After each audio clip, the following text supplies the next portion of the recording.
Hello, my name is Sarah Pittman, and I'm here today to present my informative speech. But first, I'm going to show you my audience. This is my dad. This is my mom. This is my brother. This is my husband. This is my nephew. And this is my poster board for my visual aid.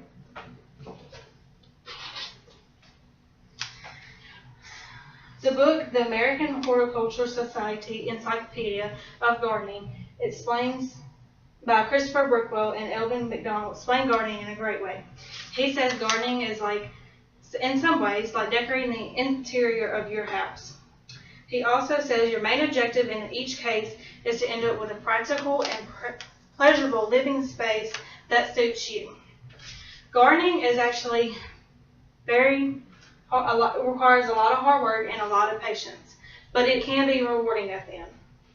How do you garden? Well, let's start off with you first have to go to your local gardening store and buy the things you need, such as your seeds. You can get any type of seeds you want.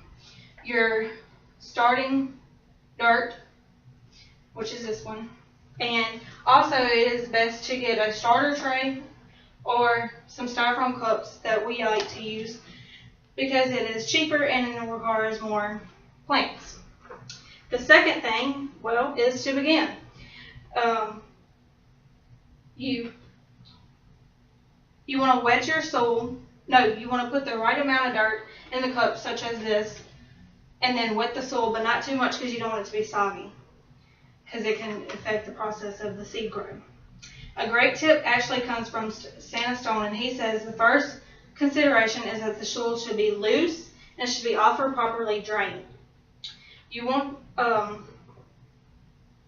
Next you want to make your holes in your dirt, which is basically pushing your finger, but you want to go with the package say on the back of them, because some seeds will require dip further down or sit higher up. You also want to put 3 to 5 seeds in each hole, and then you want to cover them up with the dirt and then lightly pack it down.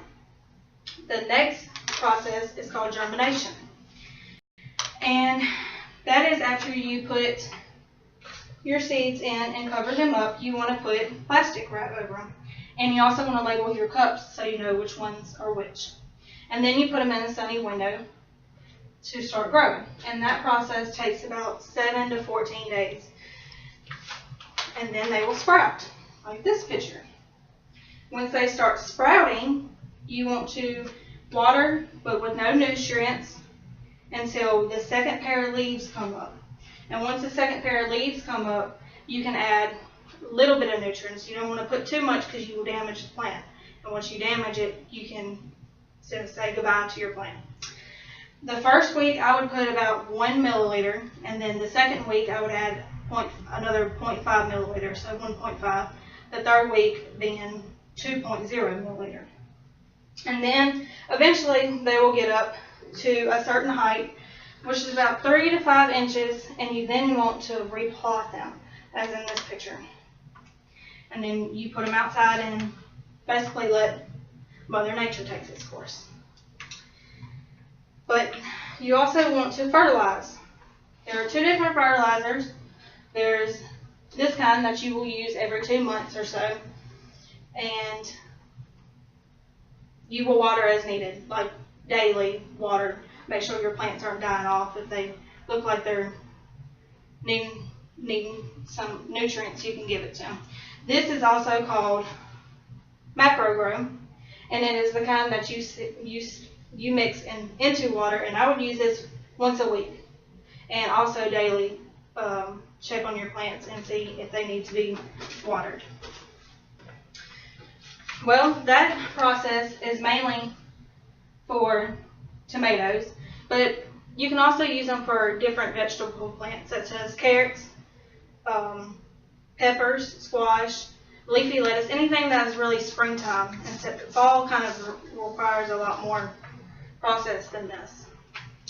But I love to garden, and my favorite quote is actually from Liberty Bailey, and she says, A garden requires patient labor and attention. Plants do not grow merely to satisfy ambitions or to fulfill good intentions. They thrive because someone expended effort on them.